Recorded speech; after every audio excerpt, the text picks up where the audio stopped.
my bed to the floor. 5, 6, 7, 8. Will today be rough or will today be great? 9, 10, 11, 12. Lately I've been going through hell. 13, 14, 15, 16. Today's the day. Are you coming? Are you sick of being normal? I'm sick of being average. I'm sick of being mortal. I'm about to be a savage. I see a lot of things that I want, I will have them. I got a new mindset that I just established. I'll march through the cold with the nails on the pavement. I'll shovel that coal just to get out the basement. My story will be told, helping others make changes. I'll be so bold, they will watch in amazement. Am I gonna face it? Am I gonna chase it? Am I gonna start or will I keep waiting? Time is limited, quickly fading. Get my mind right, it's my time to take it. Am I gonna face it? Am I gonna chase it? Am I gonna start or will I keep waiting? Time is limited, quickly fading. Get my mind right, it's my time to take it.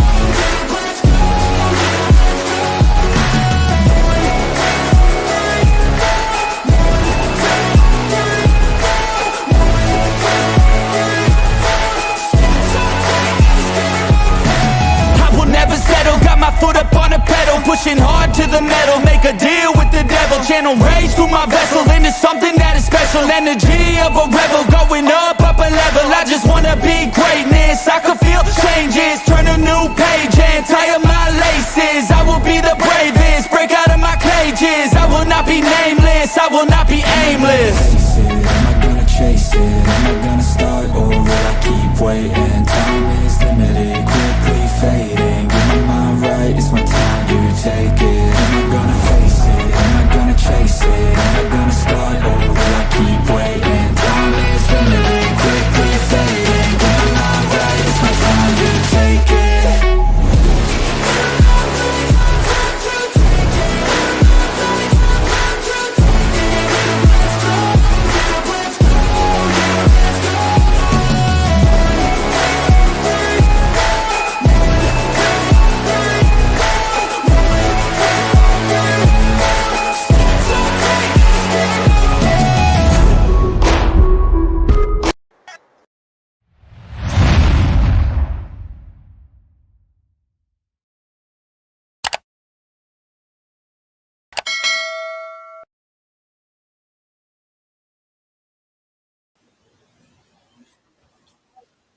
What's going on, guys? What's up? What's going on? Welcome back to the Locked In Podcast, episode 201.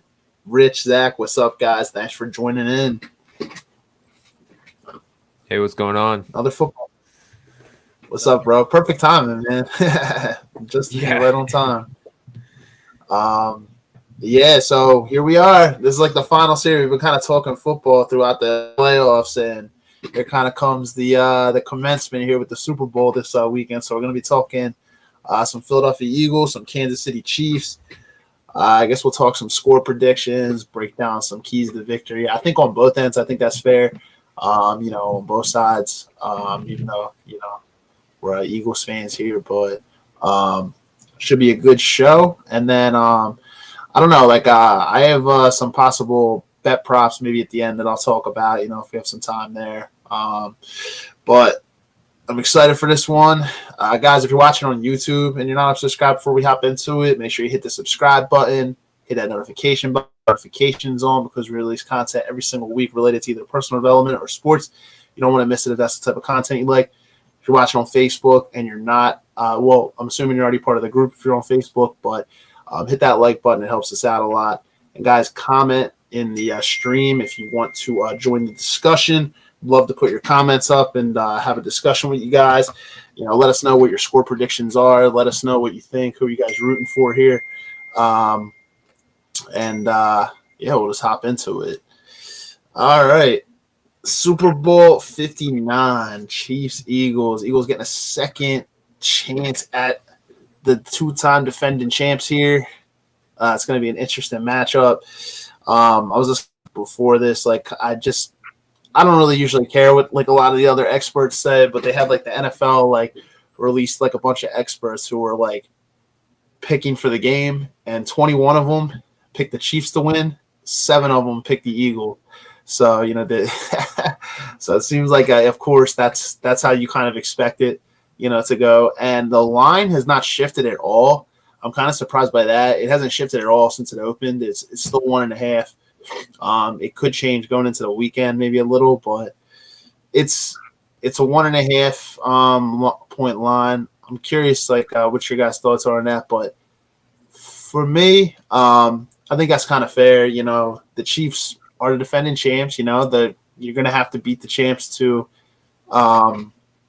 get that respect. That makes sense. But it's a close line. It's a really, really close line. And, it should be interesting. But it's funny. A lot of these experts, 21-7 Chiefs. Well, in terms of 28 people that, weighed in. But I know you guys are rooting for the Eagles here. But what's your guys' thoughts? Going into this game, who do you think? I'll start with you, Rich, and then we can go down to you, Zach, and then I'll give you guys my thoughts. But what's your thoughts going into this game? Yeah, I mean, I know we're me and you are from Philly, so we're Philadelphia, we're big Eagles fans. But realistically, who do you think is going to win this game, and why? I just want to start my part off. Yeah. A quote. Repeat. That's my quote that I'm going to start off with. And there is an article that states that NFL strikes deal with Pat Riley to use 3-peat on potential Chiefs merch. Now, I say that just to say that, that has no bearing because this isn't the first time that, a sports association or league has trademarked a name and it not work out. I believe that the Chiefs are more experienced in the postseason than the Eagles. I believe that the Chiefs are, for all intents and purposes, have better coaches than the Eagles. And I believe that the Chiefs have a better quarterback than the Eagles do. I do that. And I'll say that as an Eagles fan. I know all these things. I know how to be objective. But I do think that we have experience playing the Chiefs in the Super Bowl. And, I think that this is going to be a close game. I think it's going to be the toughest game. And I think that every player involved in this game on both sides is going to have to play the best game that they ever played of their career because there's so much pressure on both sides, believe it or not. I think that,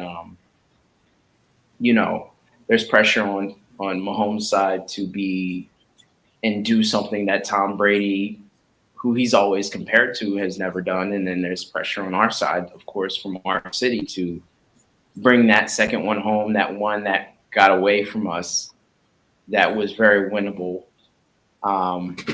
Most recent pain, associated with football in this city. This huge pressure, especially on our quarterback. But I believe that this Super Bowl is going to be probably one of the best Super Bowls we've ever seen. And I say that because you have a quarterback in Patrick Mahomes that is, I mean, for all intents and purposes, when they're wearing white, I think I heard something like they're 8-0 in the playoffs or something like that when they wear white. And I've heard, on turf, Philadelphia Eagles are 5-0 this season on artificial turf. So little stuff like that in there. Patrick Mahomes has beat up on excuse my language, it's not Steve Spagnuolo, but our defensive coordinator's defense. Patrick Mahomes has done this in the past when they played Patrick in the Super Bowl. And I think it was, correct me if I'm wrong, it was Niners. Our current defensive coordinator was, coach on the Niners team and lost to the Chiefs. So he has experience in the Super Bowl. And I think that it's so much hunger on the Eagles side. I think it's so much hunger on the Chiefs side, and I think it's an expectation for the Chiefs to win. So long story short, and saying everything I'm saying, this is kind of the boring answer. Whoever's going to win is the team that plays better. I mean, it's that simple. I mean, the margin is that close. The margin is that close. Whoever plays better, whoever makes the least mistakes, is going to win, and that's what makes it so entertaining. Obviously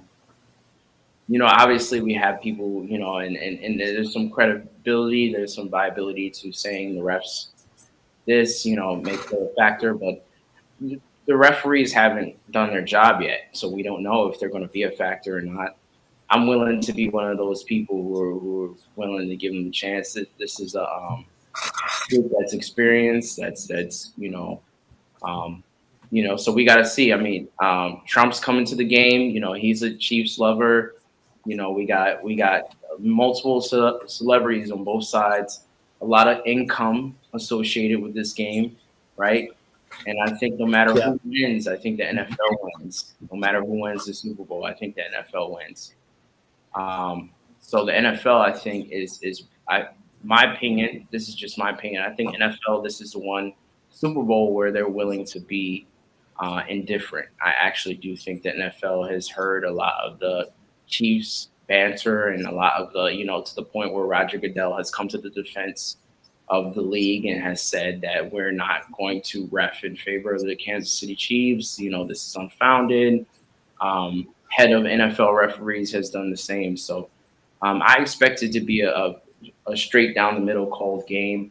I expect it to be a game where it's up to the players, and that's what I expect.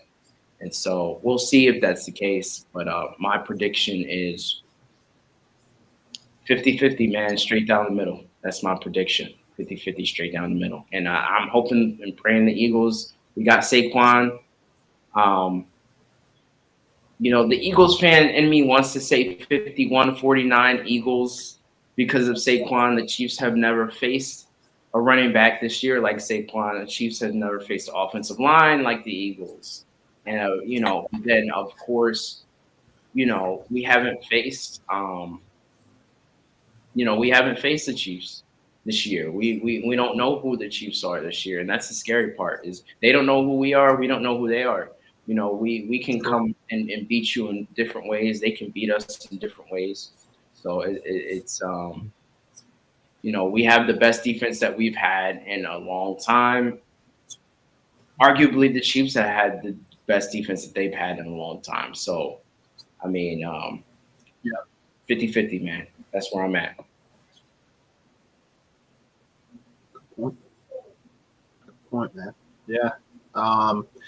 No, it's not going to be – I don't think it's going to be an easy game. But that's why I do think it is an evenly matched game. Despite what a lot of people will say, like it depends on who they're a fan of. They think like, a lot of people I've seen have said, if you're a Chiefs fan, they're going to dog walk the Eagles. Or I've seen a lot of Eagles fans thinking it's going to be a blowout. I would love to see the Eagles blow the Chiefs out. It's just not typical. You don't really see the Chiefs get blown out a lot. It's kind of like those Belichick and Tom Brady teams. A lot of those years, they hardly ever got blown out. It just never – they don't usually allow that to happen when you have good coaches, good coordinators. I think it could absolutely be a 50-50 game. It should be really, really interesting to see. And at and a little later on, we'll break down, the keys to victory, I think, on both ends, or we'll get to it. But Zach, what's your thoughts on this one? Yeah. Well, first of all, Rich, to bring your point of Tom Brady and Patrick Mahomes, I don't think there is a certain comparison there because Tom Brady went into retirement and then came out of retirement and still kicked his ass. So, pardon my language, but that's what happened. But, so I don't think there's a clear comparison there for that. But I do certainly think that a lot of media attention is going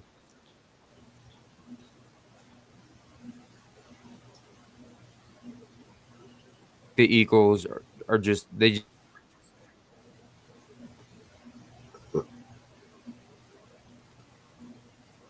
they'll hang around for the half, maybe three quarters, and then just the Eagles will run away with it at the end. Excuse me. But I certainly do think that the Chiefs, they haven't faced anyone like Saquon. They haven't faced anyone to where they've had, three threats all at once. They have the running game threat, they have the passing game threat, and they also have Jalen Hurts running the ball threat. If Jalen Hurts doesn't, dive head first, I certainly think that it will be a factor, and I think that the Eagles will pull it off. Now, realistically, the way that I think the game is going to end with the Chiefs winning, Travis Kelce going on one knee and proposing to Taylor Swift. That's how I think it's going to end, and that's probably how it's going to end. But if it is fair, in all fairness, the Eagles probably do run away with this game, and there's no, comparison. But we'll see, because the NFL, they are $1 million, they do drive more than billions and billions of dollars in revenue each year. They are an entertainment company, and at the end of the day, their job isn't to make fair football. Their job is to make entertainment. So whatever is more entertaining, that's what the outcome is. I can't really predict, the entertainment outcome, because obviously I can predict one thing and then they say, oh, a lot of people are predicting that. Let's just go to plan B or plan C or plan, whatever. So, in fairness, Eagles, what I think is going to happen, Chiefs. That's a good point. I mean, yeah, that's like the realistic one, because what have we seen? What's the sample size been all year, right? Like, we've just seen the officiating being atrocious. If you're going to bet the Eagles are going to win, you're ultimately assuming that the officiating is not going to play a factor, because the Chiefs, besides the Broncos game was at the end of the year, they rested their starters, but the only team to beat Kansas City this year, they only had one loss, and it was to Buffalo. And even in that game, Buffalo could have lost that game as well. That came down really, really close. And officiating was kind of weird in that game too. But all year, the officiating has been really, really, really, really atrocious. So if you're thinking realistically, that's honestly not a bad choice, to be honest, because it's just what we've seen. I think, yes, if it's not called fairly, I think the Eagles will lose in a very close game at the end. That's how it's been all year when the games aren't called fair. If the game is called fair, I think the Eagles will win pretty handily. I'm not saying it's going to be a complete blowout, but I'm thinking they can win by, 2 scores, maybe 10 points, maybe, 14. I think they could win pretty handily if the game is called completely fair on both sides.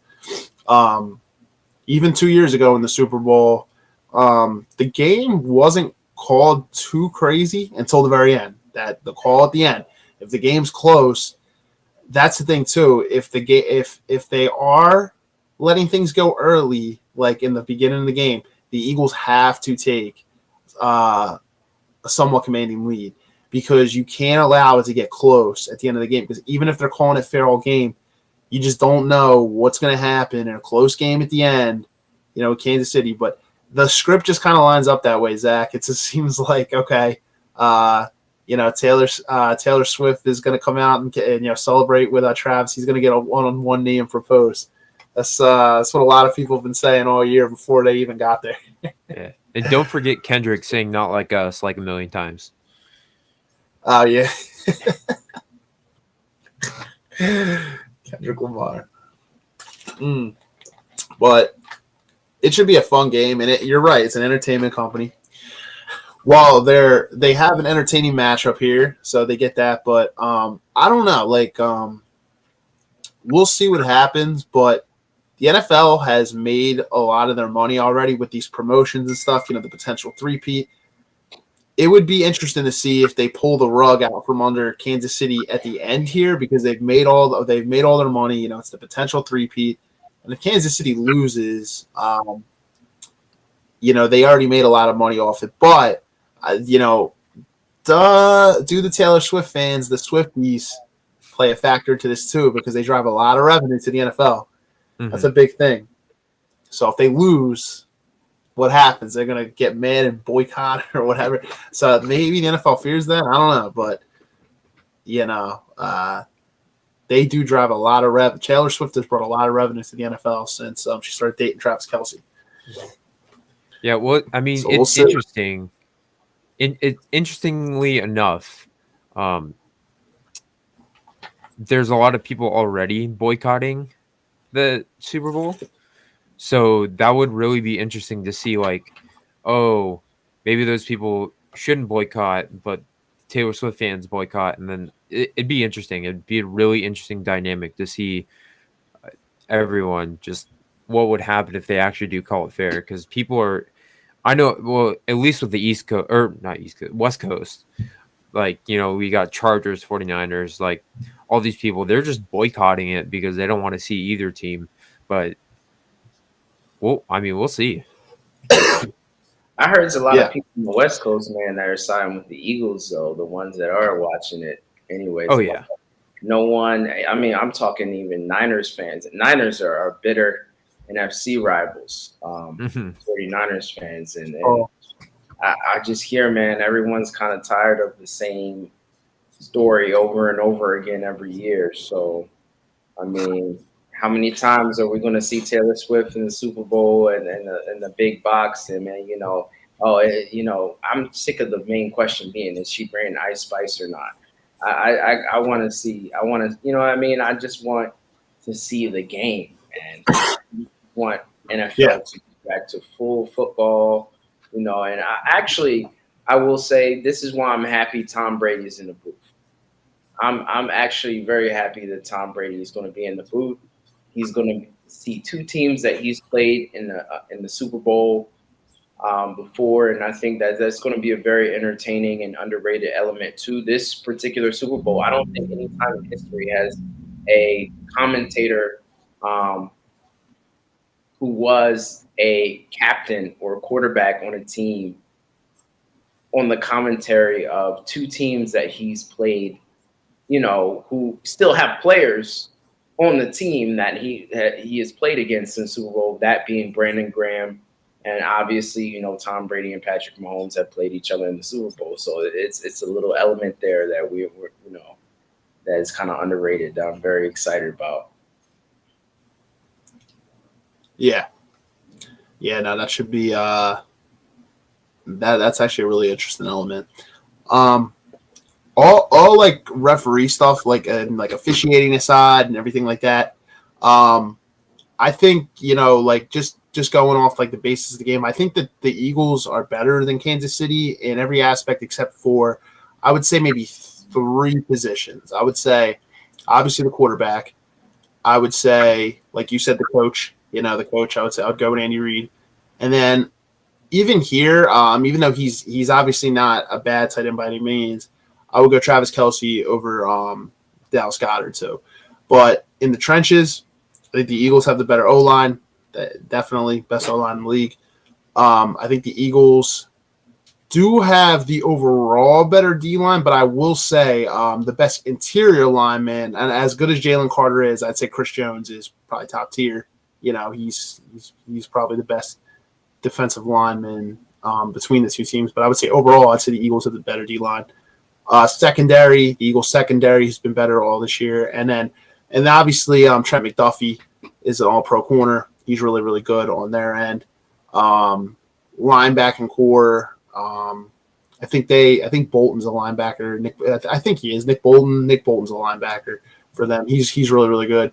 But we have Zach Bond's been playing out of this world this year. Oren Burks has come on strong. I think overall, and then obviously the running game, they have Pacheco and Hunt, but, we got Saquon Barkley. And the receiving core, they have Worthy, a couple of those guys, but, A.J. Brown and Devontae Smith, we beat them there. So I would say, between all that, I think that they are obviously – I've seen a lot of people say like, oh, the Eagles haven't run into the Chiefs defense and, they're going to stop Saquon Barkley. Well, a lot of teams have said that this year they're going to stop Saquon Barkley, and I mean it's really still It's yet a to be big seen. argument against that.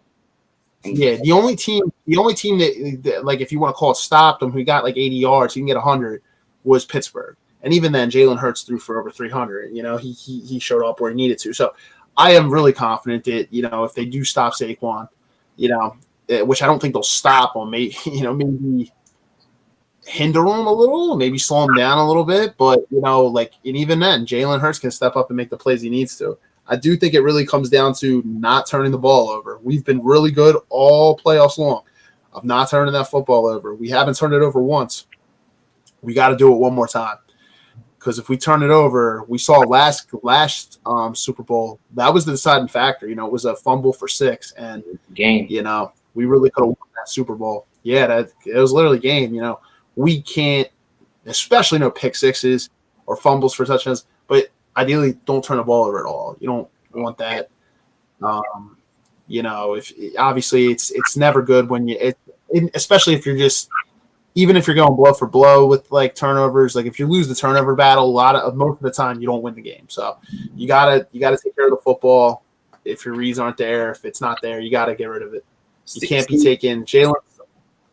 What's that, bro? Can I say one thing real quick about what you said? I just want to say before it leaves my mind, what you said about the argument about Chiefs holding all these running backs under 100 yards. They're pretty good with containing the run game. When the Bills played the Chiefs in the AFC Championship, Cook got about somewhere around 4.4 yards per carry on that game. So I'm not fully convinced that they can, and that's without the Philadelphia Eagles offensive line, which is the best in the league at run blocking.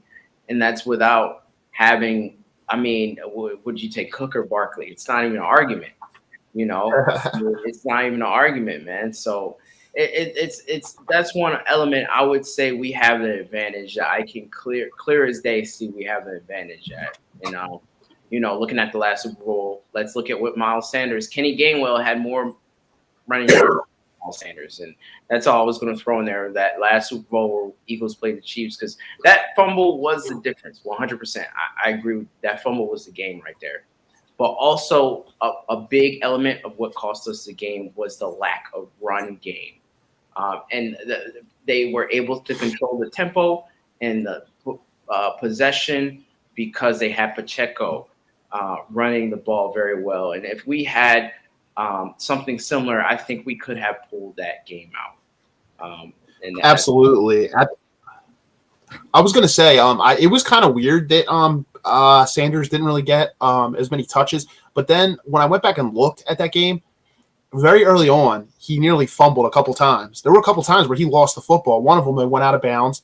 There was another one where Miles Sanders had a catch. They were inside their 10, and Jalen threw it on like an out, like an outside route, and he caught it. Luckily, he didn't make a football move, and he was just 1-2, and they punched it out, and they literally ran it back. That was almost another fumble for 6, but they deemed it like it was an incomplete pass because he didn't make a football move. He didn't have a long enough football move. So I think the Eagles were a little worried. I don't know what it was. I think they went away from Sanders, and Gainwell had been playing well in the playoffs. So they went away from Sanders in the Super Bowl. I think they didn't really trust him when it kind of came down to it. So, but Barkley is so much better. So much. It's not even close. But you look at it. Miles Sanders was Barkley's backup in Penn State. He was his backup. So, they both played in Penn State. So it's not even close. Saquon's generational, and this O-line, the O-line was great then too. But this is going to be interesting. I think Saquon is going to get his. He's going to get over 100 yards, and it's safe, even though it's not super relevant to the actual game. But it's Saquon Barkley and Cooper DeJean's birthday too on Sunday. So if they win, they get that too. And Barkley, I think, is 30 yards away from the all-time season and postseason rushing record with Terrell Davis. So that's true. That would be amazing for him to get that. It's his birthday and win a Super Bowl. It's a trifecta. That's the real three-peat. For real, man. Real. That's crazy. Like the season rushing record. And I would take this record over the Eric Dickerson record because the Dickerson record only was the season. So Dickerson never had a season where he's had as many yards as Barkley does right now, like in totality, because it goes into the postseason. And we had to go through the wild card round. So we've gone through 3 other rounds. But I saw something else too. They had the what was it? The ceremony, the not the ceremony, the press conferences all week. That's how they do like the week of the Super Bowl. They were saying Kansas City, they're like, oh, Mahomes and Hurts both have not turned the ball over at all in the playoffs, the only 2 quarterbacks this postseason. But the funny thing about it is I was like, well, Kansas City did it in 2 games. The Eagles didn't have a bye, so they did it in 3. So it was like a little bit longer. But Mahomes doesn't usually turn the ball over. But if you can get pressure there, that's the hardest thing. I think they have to dial some pressure up on Mahomes. You can't just let him sit back there. That's the one thing that the Eagles kind of struggled to do in the last Super Bowl. If you remember the turf, like how bad it was, the new field, it was so slippery. The D-line couldn't really get home on Mahomes last time. You see what happened when they played the Bucs. They were down 2 O-linemen, I think, the Chiefs that year. So I think they were missing 2 starting O-linemen, I think. So Mahomes was running for his life that whole second half of that Super Bowl. I just remember him just run like he just almost every play there was someone in that backfield. So you have to get that interior defensive line. Just going off of what you just said, like because you said there was 2 O-line missing in that Super Bowl. Super Bowl, Eric Fisher. They had to shift the interior line outside. And actually, the interior line, correct me if I'm wrong, the interior line is where Jalen Carter is.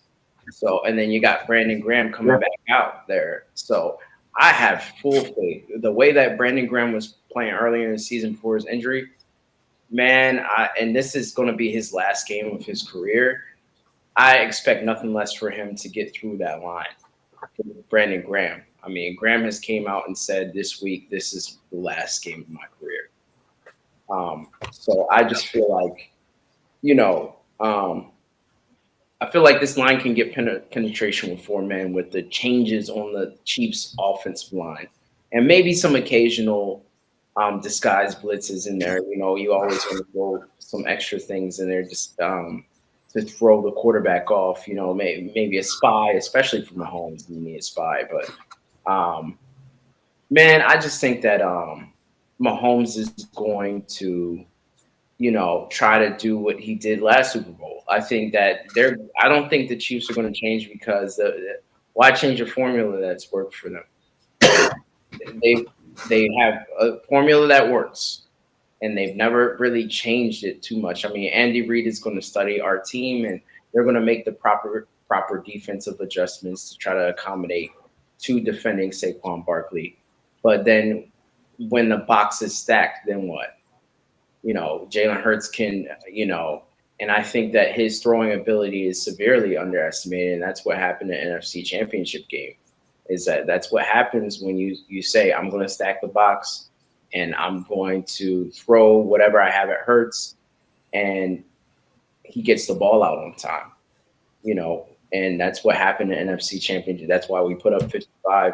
And another reason we put up 55 is because our defense has turned the ball over. I mean, it has made the other team turn the ball over, and they punch the ball out, and they're very physical defense. And I think that I agree with you. I don't think the Chiefs have seen anything like this.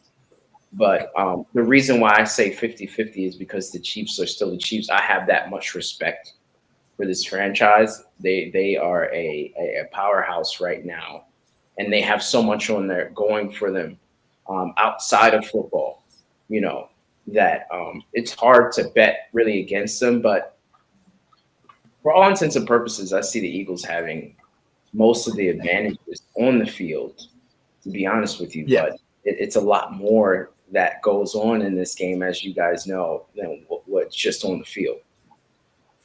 Mm-hmm. Yeah, Eagles 100% have the upper advantage in, I think, talent. I do think Patrick Mahomes is good. I think Travis Kelce is good. Rashee Rice, he's good.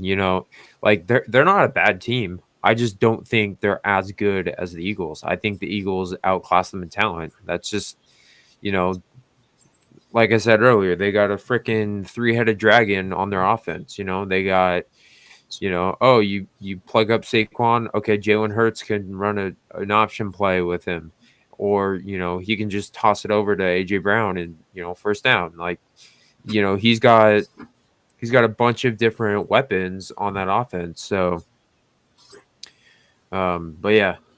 The Chiefs definitely they do have something going. They've been a good team. I certainly don't think this is their best team that they've had out of the past 3 years. But we'll see, because over the past 3 years, the Chiefs do have the most playoff experience out of everyone in the league. So that could play a factor. Yep. And I mean, hey, be the champs, you got to take out the champs, right? I know some people have been really upset, they're like, oh, I can't believe all these experts or all these people. It's like, well, so-called experts, but I was like, they're disrespecting the Eagles. I'm like, well, the Chiefs are the champs. You know what I mean? It's just kind of what comes with the territory, whether you like it or not. I'll be honest, last year I gave them full credit because they went on the road. Who saw the Chiefs win last year, the way they were playing football? They were how many drops did that team have last year? They just kept dropping the football so many times. Mahomes was to the point where Mahomes was getting pissed off. But they won where it mattered. They went and played Miami. They went on the road, played Baltimore. They went on the road, they played Buffalo. And they went to the Super Bowl and then played the 49ers, you know what I mean? And you beat all those teams. You have to just kind of tip your cap. This year, it's I understand where all the hate is coming this year because it's all the officiating. But at the end of the day, the Eagles are going to have to go out there and play their best football. It doesn't matter if they're going to what way they're going to call it. You got to play your best football. And Rich, like you were saying, the Eagles have been punching the ball out a lot this year. They caused, I think, the most fumble. They have to continue to do that. You don't stop that formula now. You have to try to force turnovers. And if they can force a turnover or two, I think they can win the game. That could be huge. Mm-hmm. They can't have empty possessions. I can tell you that. Nah, you can't. Absolutely not. Not against them. It's going to be interesting. It really, really is. Last time, Rich will tell you, Zach, we were watching. We thought not really that it was over, but we were so confident. At halftime when they were up 10, we saw Mahomes with the ankle. One of our buddies was he left. He's like, oh, I'm going down a Broad Street because everybody thought look, Mahomes is hobbled. We're up 10. No way they're coming back. And then there you go, Mahomes on a messed up ankle. And as funny as that is a lot of people were like, oh, he faked his injury. He didn't fake it. I don't think they just, they shot him up with medicine. He was still in pain. Did he exaggerate it a little? Maybe, but he still played through, pain. But was able to, come back and win that game. But it's never over till it's over. You can never, with teams like New England and Kansas City, you can never count them out. Tom Brady is down 28-3, comes back and wins it. And Zach, to your point earlier too, I think the GOAT debate, I agree with you. That's always going to be hung over Patrick Mahomes, is that Brady came out of retirement and beat him. Mm-hmm. You can't really call yourself the GOAT. Tom Brady at 40-something years old, beat you. Exactly. Yeah, and I think that's another influence of the media. I mean, the media is so unrealistic and just the kind of subjects that they come up with sometimes, even the stuff that they bring forth, because ultimately me saying this, I was I'm getting this from a lot of mainstream media. So, well, hey, there's a debate now that Mahomes surpasses Brady because Brady hasn't done a three-peat and Mahomes has. That's what the narrative that's being pushed now in the media. And so, I think it's silly. I think it's just like you guys. I think it's you can't compare 7 rings to 3, even if you or 4, wherever. You can't compare that. And then Brady to leave completely different franchises at the age of 40, like you said, come back and beat the crap out of, somebody who is supposed to be baby goat, so to speak. Mm-hmm. I just don't see it. I don't see it. But Steve, if you don't mind me in this part of this segment, do you mind me just like reading the defensive starters on the Philadelphia Eagles defense on that Super Bowl 57 year compared to this Super Bowl 59 year? I have it right here, and Go ahead, bro.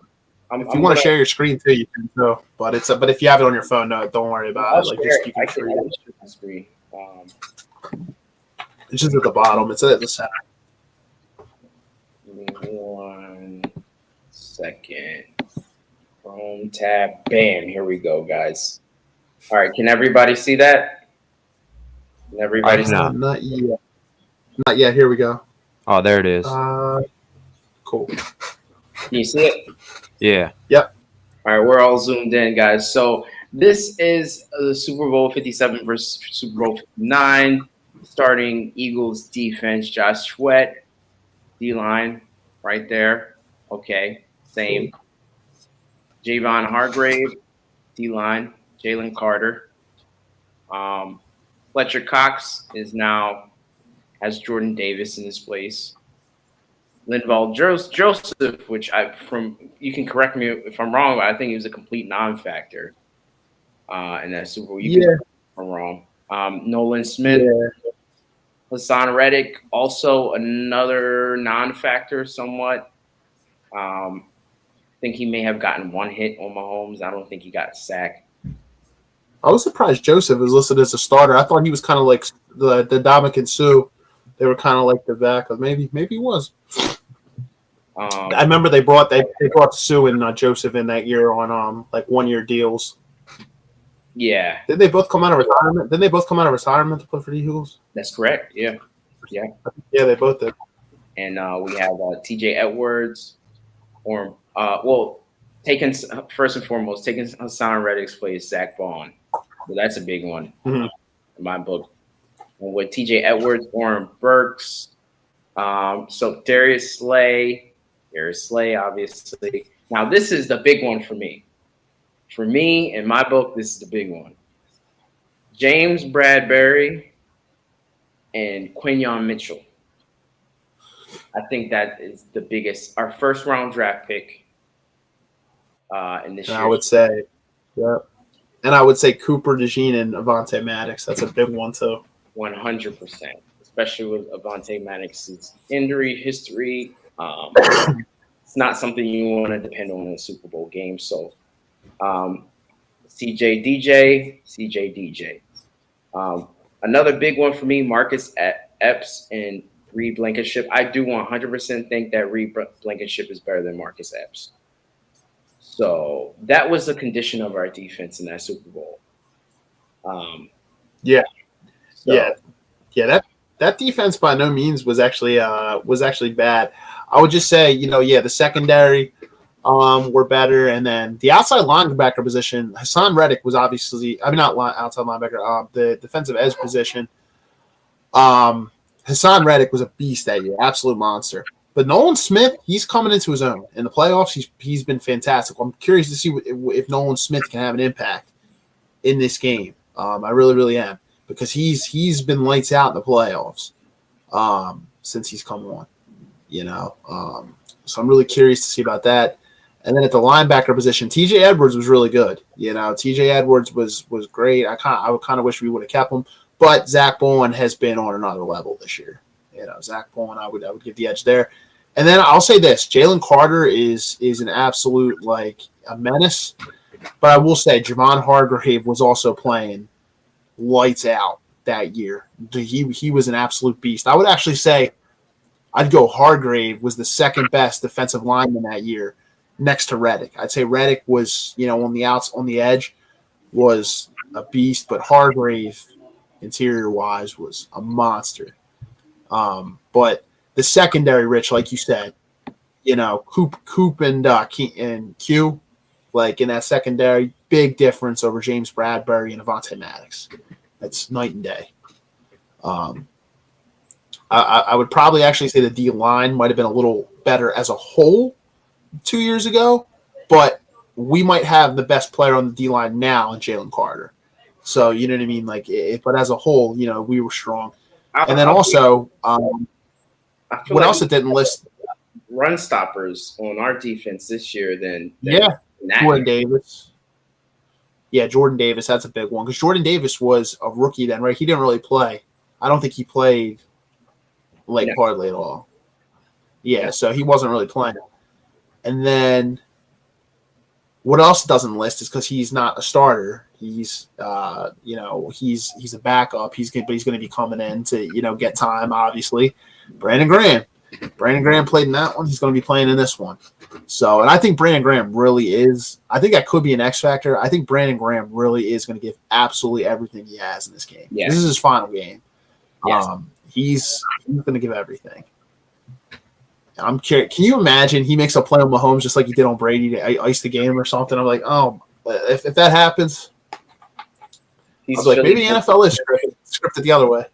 He's right behind those goals, man. He's getting statue. I don't care what anybody says. For real. I'm not going to lie, though. It'd be crazy to say, like, the Eagles only have 2 Super Bowls, but who do we beat? We beat Brady and Mahomes. Like, the two, arguably, like, who they argue between who's going to be the GOAT. That would be crazy. All I say is Chiefs fans out there. I don't want to hear any excuses if the Eagles win. So, because Chiefs fans, rightfully so, been talking. They earn that, though. You earn that when you're the champs. You earn the right to talk your shit. But I'm hoping to see a parade down Broad Street, next week. If they win, they still have to win. But they're calling for snow during the week next week, so I don't know if they will push that to the weekend or something, but we'll see. They got to win first.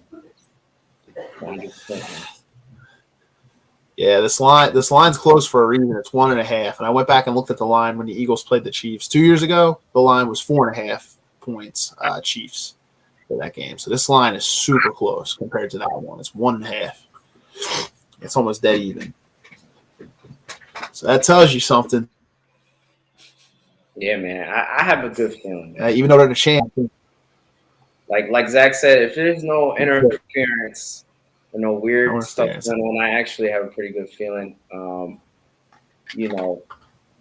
I don't know, man. This is something about how this team moved this year that there's a lot of situations where we're doubted.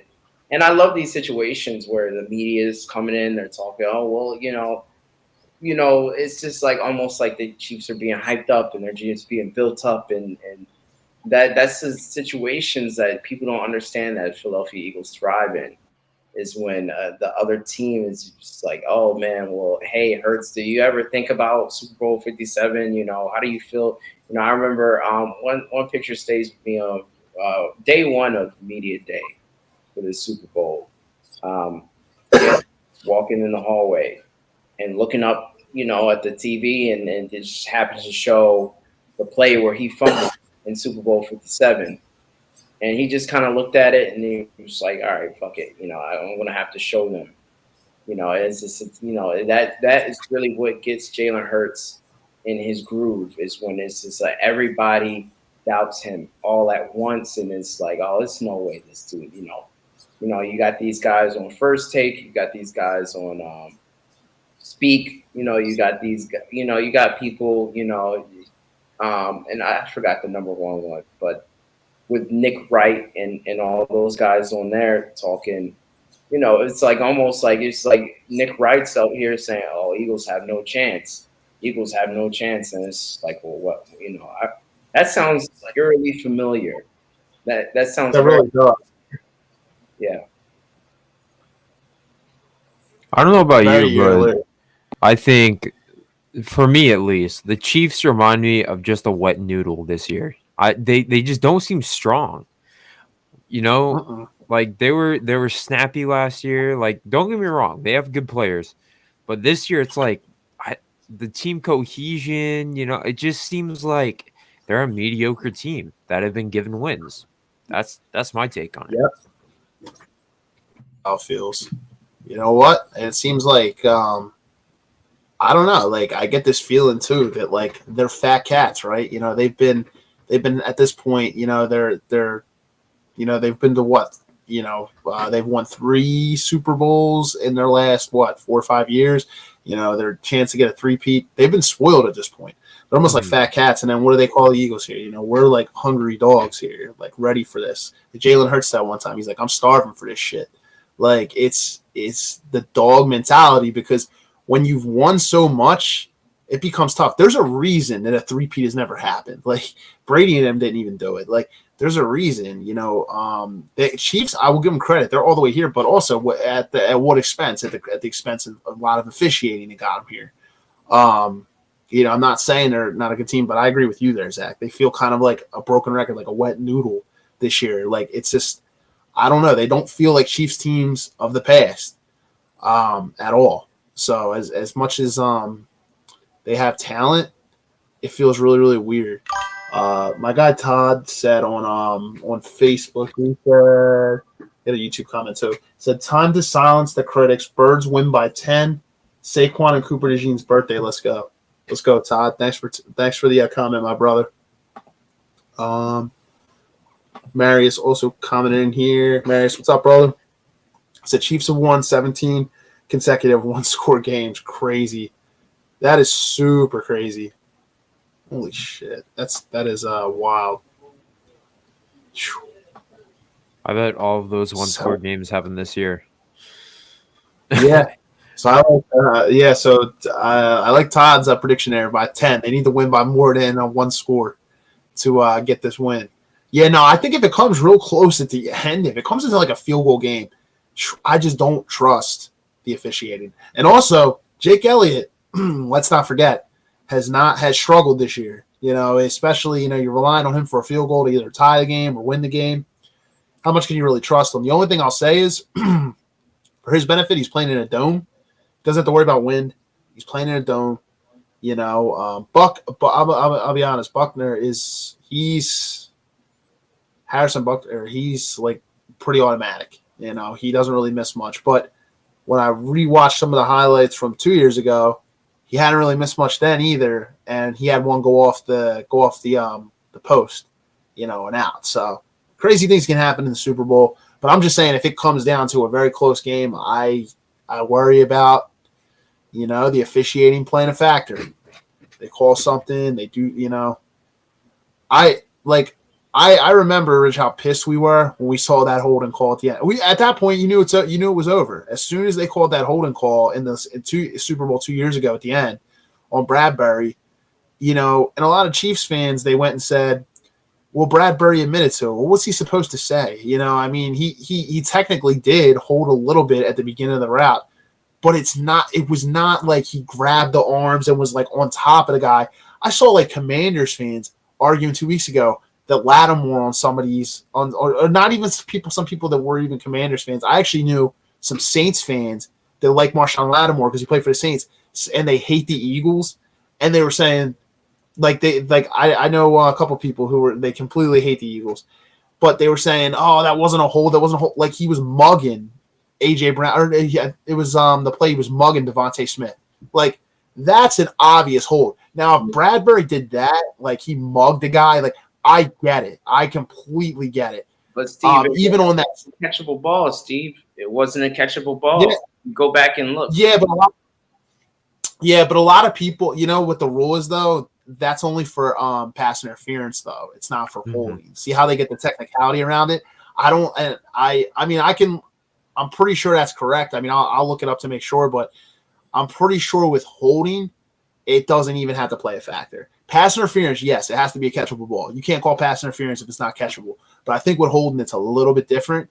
But even then, he like grabbed a little bit. It didn't impede him enough. It wasn't. And even Greg Olson said, he's like, I don't think you can call that on this stage. That was way too ticky-tack. And then Patrick Mahomes, of course, you show him. He's next to the official, screaming and crying and pointing. It's like you can't do that. on that stage, because then that forces the field goal. There's like a minute and 40 seconds left. I think the Eagles still have one timeout too. You got a minute and 40 seconds to go down the field and at least tie the football game, send it to overtime at very worst. But also you have a timeout in a minute and 40. And that game, the way it was going, it was blow for blow between the two teams. You know, odds are we probably at least get a field goal, if not a touchdown to win it. So you don't even give us a chance.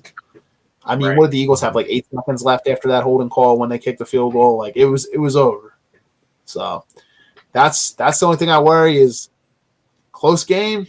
They're gonna do something. It's gonna be watch. It's gonna be the first play that Barkley has from scrimmage. They're gonna be like, Barkley's going down the field. Wait, there's a flag. Holding offense. Yeah, that's what I'm waiting to see. About those holdings, I'm not gonna lie to you, man. That is the number one penalty that I'm for. Yeah, Marius said that holding call was BS, but I blame Jonathan Gannon more than the officials for that loss. I agree.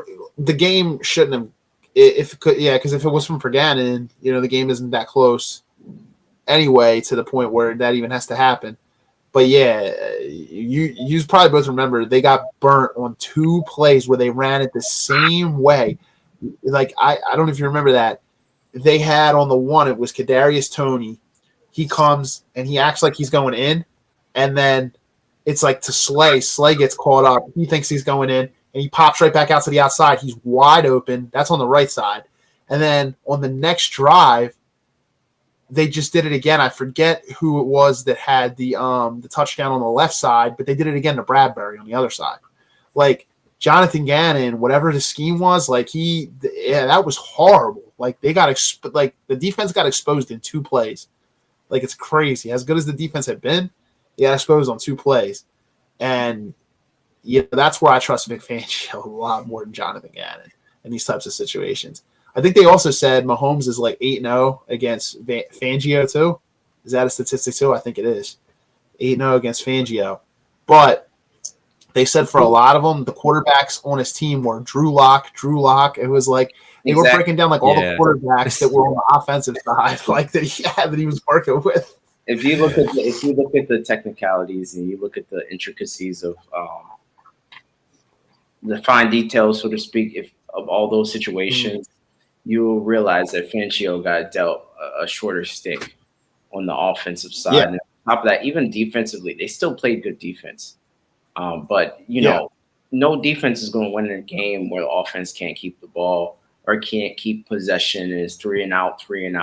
And that was a big issue with the Eagles last year, actually. I'll argue, to be honest with you, the Eagles only collapsed last year is because the 3 and outs were so much. You know, we never really had a good offensive coordinator to have a flow, to have a good play calling, to recognize patterns. And that's for offense and defensive coordinators, because both sides of the ball at some point collapsed last year. And I think the thing that makes this year different than 2013, even 2023, even 2022, is that this year I do believe that we have some hungry coaches, some experienced coaches, 2, and then 3, I think we just have straight up intelligent coaches to the point where people can argue, okay, Andy Reid is more intelligent, is better than Nick Sirianni. Okay, sure, I'll take that. But Steve Spagnuolo is a genius. He is. But to be honest with you, with all that we had the year 2022, having Gannon and who's the offensive coordinator, Steve? He hasn't been here. Shane Steichen. Shane Steichen and Gannon. Okay, with Sirianni, and we came up short by 3 points, and that's with a arguably silly call. You know, I'm thinking, okay, well, let's see what we can do with a great defensive coordinator, better players, and better coaches. You know, and I mean, I'm not going to sit here and say that, for all intents and purposes, I'm not going to sit here and say that our current offensive coordinator is better than Shane Steichen, but I think, am I going to sit here and say that it's a significant drop off? No, it's not a significant drop off, and I would argue that they're probably equal. Yeah. So with that being said, and us having Sirianni still, us having better coaching, us having better players, the logic is, with no interference, that we should be able, especially when you couple the fact that Chiefs have not really learned how to stop the run. Chiefs have not really learned have not really played a player like Saquon Barkley this whole season. And, I've heard from a lot of NFL football fans, well, the NFC is weak and the AFC is strong. Mm-hmm. That the NFC is a weak thing compared to. Then how come if the NFC is so weak, then how come every time we played this season, we played the Baltimore Ravens, and this season we played the Cincinnati Bengals? How come we beat both of them this season if the NFC is so weak? That would be my argument, is that the Eagles have beat two powerhouses in the AFC. They're considered powerhouses or contenders, so to speak. And we beat them. I mean, They are. Beat them. So what's the argument? Because, last time we played the Chiefs, I believe. Oh, I think we lost him. Oh, here he is. Oh, sorry. There you go. You lost you for a second. Sorry about that. No, you're all good. No, you're good, man. You're good. Appreciate it. NFL is a game of matchups, right? NFL is a game of matchups. The Chiefs have never matched up with the Eagles team like this, and when they do usually match up with the Eagles team like this, it's always a close game. So, I feel good about the chances. I'm still leaning 50-50 because I don't know how the referees are going to operate, and that is my main thing. I'm not nervous or scared. I'm just objective about the situation. You have to be, when you have two very strong teams playing each other, you have to be objective. And it's easy for me to say, well, Eagles are going to beat the Rams or Eagles are going to beat the Commanders. And yeah, maybe a little bit of bias involved there, but I think that legitimately speaking, these teams are nothing that we've ever had trouble with in the past.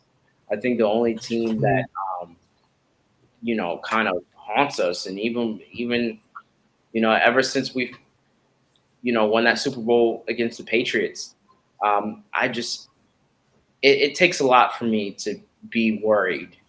And I think this is a situation where I'm not worried, but I'm still going to give the other team a lot of credit here, because this is the strongest team that we've faced since we faced that Patriots team. Sorry, Now, 2022. Now, if we had played the Bills, what would your thoughts have been? Do you think that would you have been a lot more confident that we'd win this? Yes, It was Buffalo. Yeah. I would no doubt say that we would beat the Bills, and this is the reason. One, their franchise has a history of choking in big moments, and I don't want to put that. I love the Bills, but they have a history, and that can't be ignored. Two, they play. They're very similar to us, where they play nitty gritty. They're hard. They have a tough quarterback. They have a tough line on both sides. They play hard. They like to run the ball down your throat. They like to throw it. They like to do all these. They get real nasty. But I just think that when you put the Bills and the Eagles next to each other, the Eagles have the tougher team.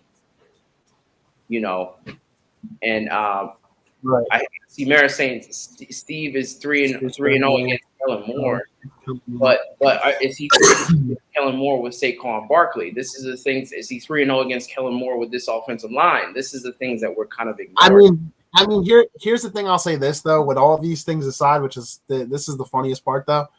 Sean Desai is what 1-0 against Andy Reid, and then Brian Johnson is 1-0 against Andy Reid. You know what I mean? Because we played them last year with Brian Johnson and with Sean Desai as the coordinators, who were garbage, absolute garbage. Shouldn't have even been coordinators, but I don't know. But Steve Spagnuolo is a beast. He's been around for a while. He's tough to beat. He's a really, really good defensive coordinator. But we'll see. That's an interesting stat, you know.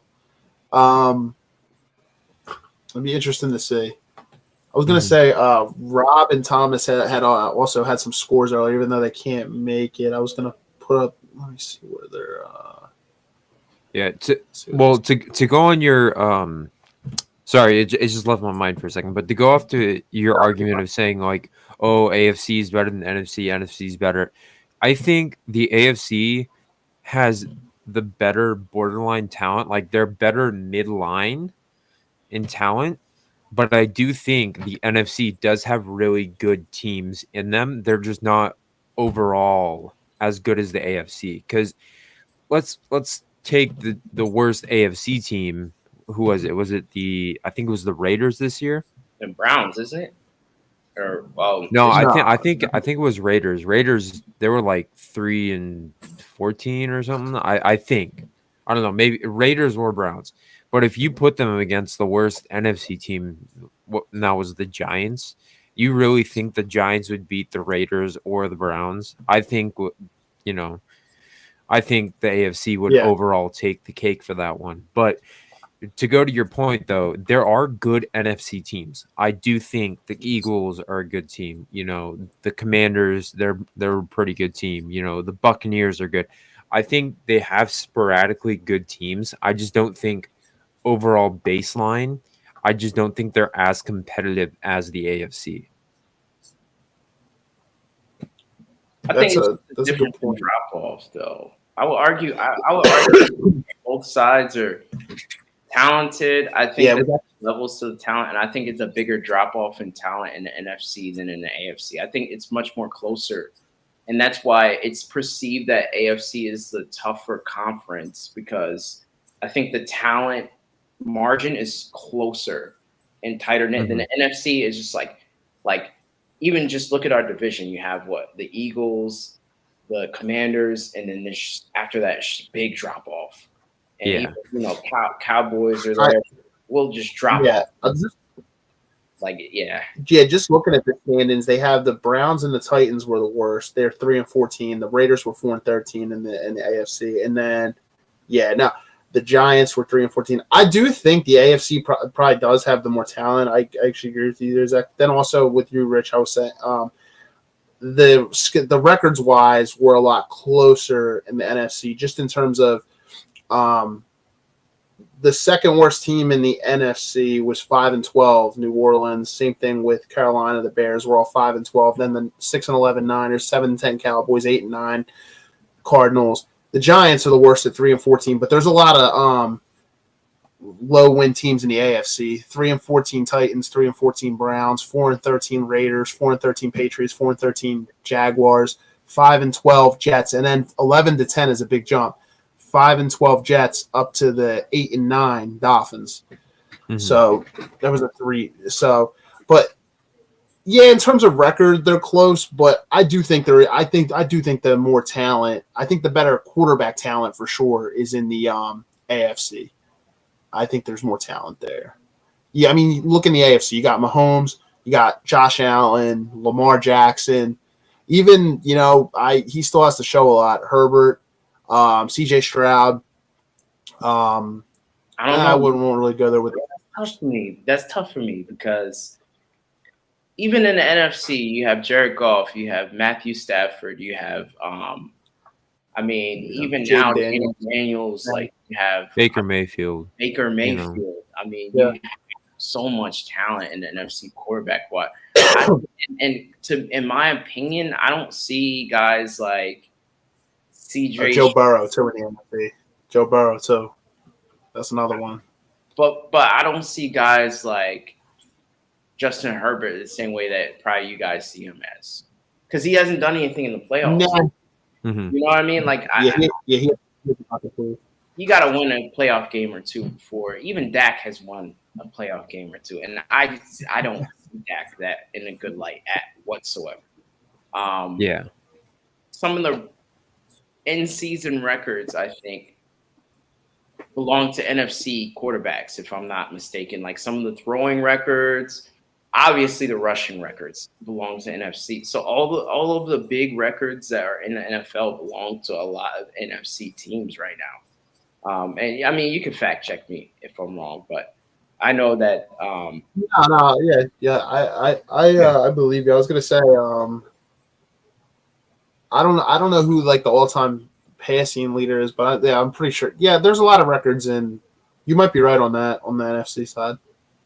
Mhm. So that's my argument. That's my only because I'm factoring in the history of it all. Currently, I agree. Overall talent is AFC quarterback wise and overall. Just seeing how I mean, you could tell just by the way the games go. To be honest with you guys, you could tell but I think there's just an upper echelon of the NFC that is like up there with the Chiefs. And I would say I would argue the Lions. I think that their loss was a fluke. I just don't think that they have met this level of success in a long time and they didn't know how to prepare for it.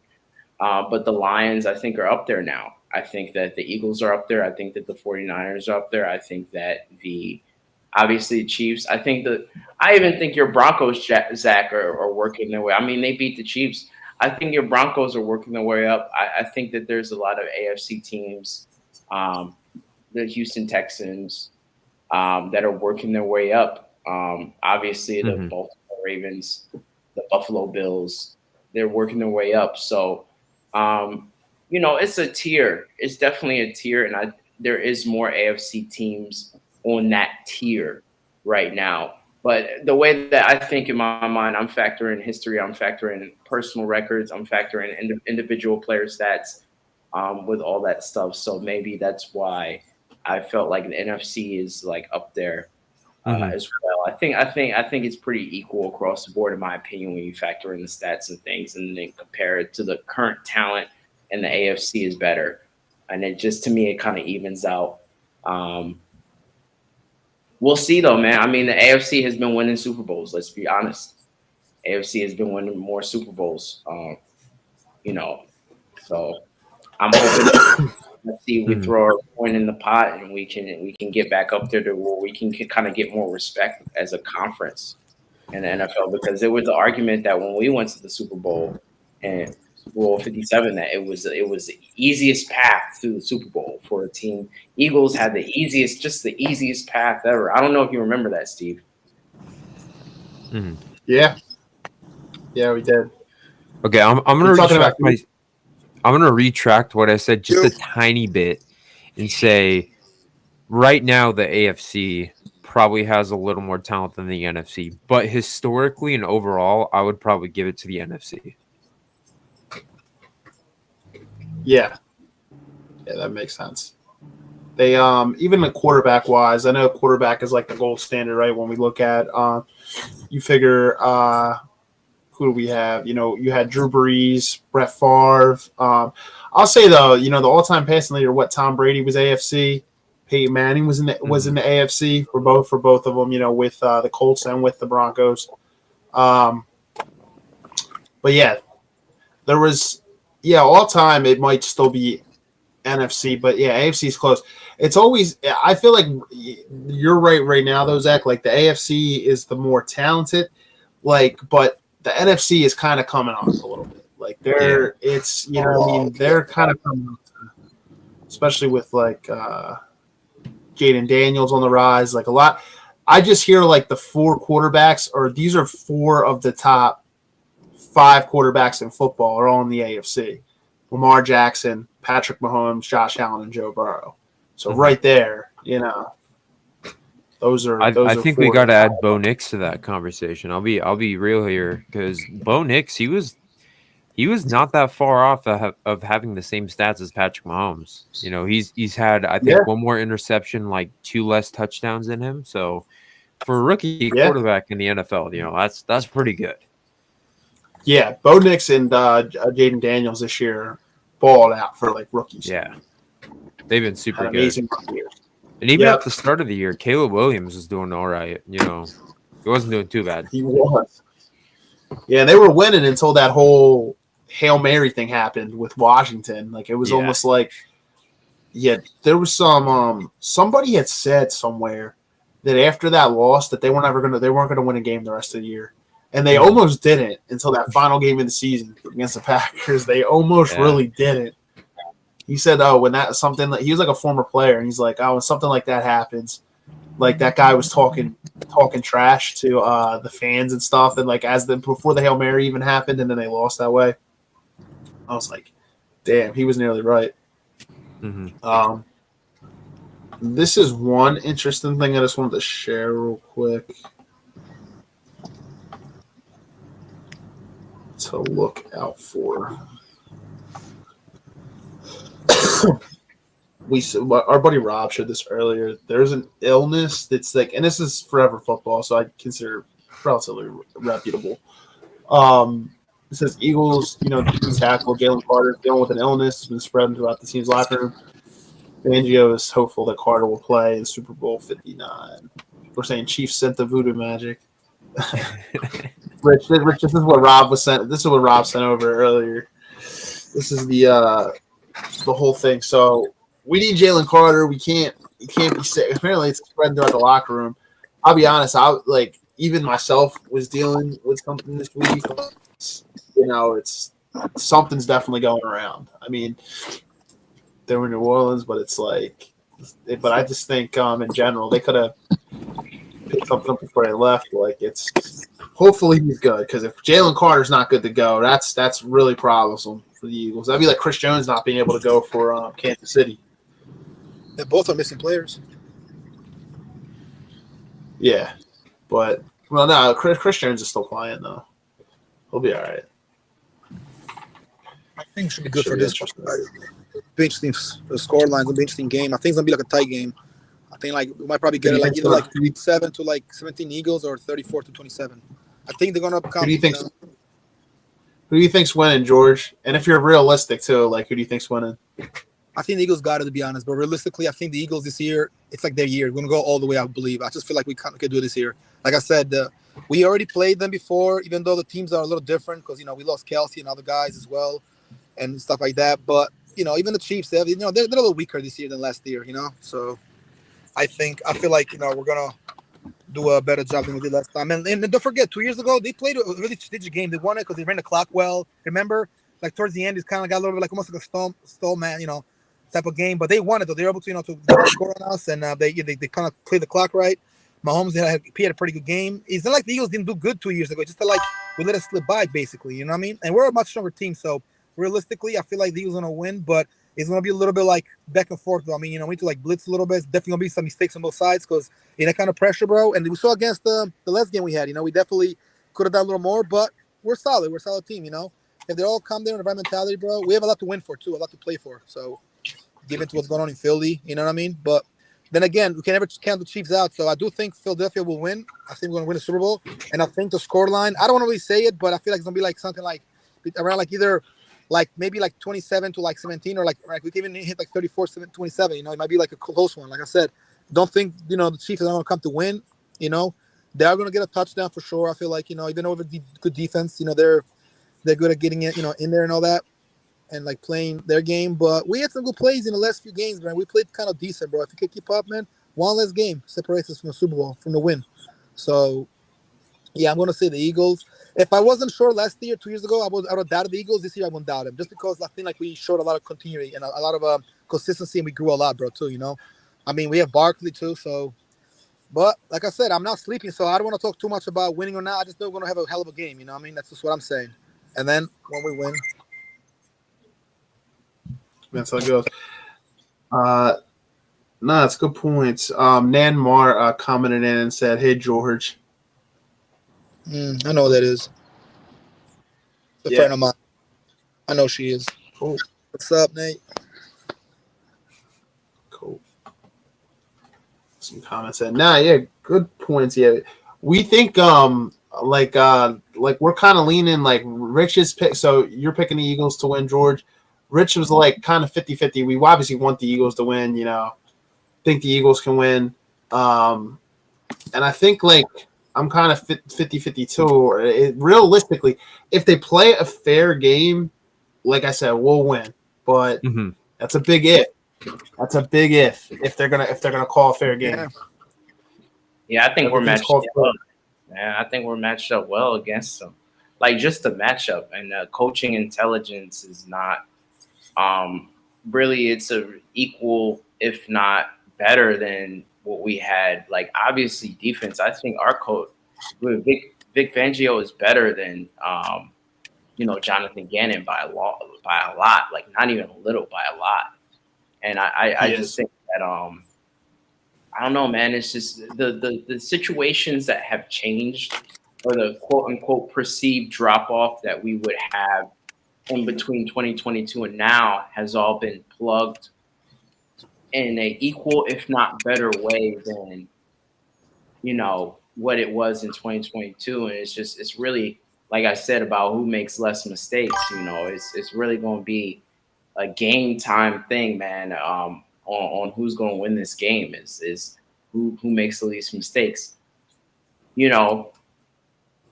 History tells me, man, and I'm gonna just be real with you. From this is the feeling that I have. All right, if you guys want to say the refs will not play this role in trying to determine the game, I'm going birds all the way, because I do believe that there is some that and Hurt has a history of taking care of unfinished business. And whether it's the critics, whether it's Eagles as an organization have a history of, when everyone has bet against them, winning. In recent history, I'm talking about recent. I'm not talking about past history. I'm talking about recent. We tend to step up in these moments, and that's just the characteristics of this organization at this point. That this is the culture that they built. That if there is someone who is underestimating us, whether it be the media, whether it be other players, whether it be the fan bases of the NFL, this team just tends to just play all. I mean, think about the Commanders game, man. I mean, people were trying to say we were going to lose that game against Jaden Daniels. There's a lot of people saying that Jaden Daniels is already a better quarterback than Jalen Hurts, and Jalen Hurts just wiped the floor. I mean, he absolutely wiped the floor with Jaden Daniels. He really showed in that game. He showed the NFL who the rookie was and who the veteran was. So, yeah, I just think it's going to be a dogfight. I think that Mahomes wants to prove, and a lot of this stuff is manufactured by the media, that he has to prove that he has to catch up to Tom Brady, or he has to do this to, he's always going to be the fact of the matter is Tom Brady's GOAT. All right, we beat the GOAT, right? Eagles beat the GOAT. Mahomes wants to prove that he can beat this three-peat thing, to do this three-peat thing, and then he also wants to prove that he can beat the team that beat the GOAT, that he'll never be proven wrong. There should be no inkling of a doubt in the Super Bowl. And so for me, that's media built, right? In my opinion, that's media built, because we all know in here in this session here, we all know, hey, listen, I don't think Mahomes is catching up to Tom Brady. I'm gonna be real with you. I just don't. And maybe 20 years down, I mean, not 20, but like 10 years or so down the line, you guys can call me out on that. But like Zach just said it, man. I mean, Bo Nix, it's other people coming up, man. It's other people that are getting hungry in the AFC. People are tired of the Chiefs winning in the AFC. All right. Yeah. So he's going to have to stand the test of time. That's the thing. Injuries and other stuff can happen too. I will say, if the Chiefs do win this Super Bowl, he's already got 4, which is ahead of where Brady would have been at this point in his career. Because I think Brady got his first 3, then he went like 10 years without getting another one. He went to some. He went against the Giants, lost 2, and he didn't get another one until he played Seattle in the Super Bowl. And they had the throw it on the 1-yard line instead of running it to Marshawn Lynch. But Brady went 10 years without winning a title after that. So these types of things happen, and you got to stand the test of time too. Brady was very fortunate that he didn't have an extensive injury history. He had like an ACL tear, I think it was ACL, 1 year, and outside of that, he was able to stay healthy for the most part. So, you can't really crown someone the GOAT until they actually do it. Brady obviously played long his career, but you never know. Patrick Mahomes could win this one and have 4, and then people are like, oh, he's already ahead of where Brady's at. Then next year he goes out and say he tears his Achilles or he tears his ACL. And like some of those times those injuries are never easy to bounce back from, especially if it's like an Achilles or an ACL. So, if he has a crazy injury like that, you don't ever know how someone will be. And then it's like if it happens one more time, it'll be career ending. You just don't know until anything could happen. So to say Tom Brady is kinda, the GOAT is kind of interesting to me. I think it's kind of crazy. Now hear me out. If you put Peyton Manning or Brett Favre or any of the good quarterbacks, the great quarterbacks in a career as long as Tom Brady's, there is no telling me that they're not going to be at the same mark or even better than his numbers. Because Tom Brady, he played for, I think it was 21 years, right? Something like that. yeah, Or like 20 years. Brett Favre played for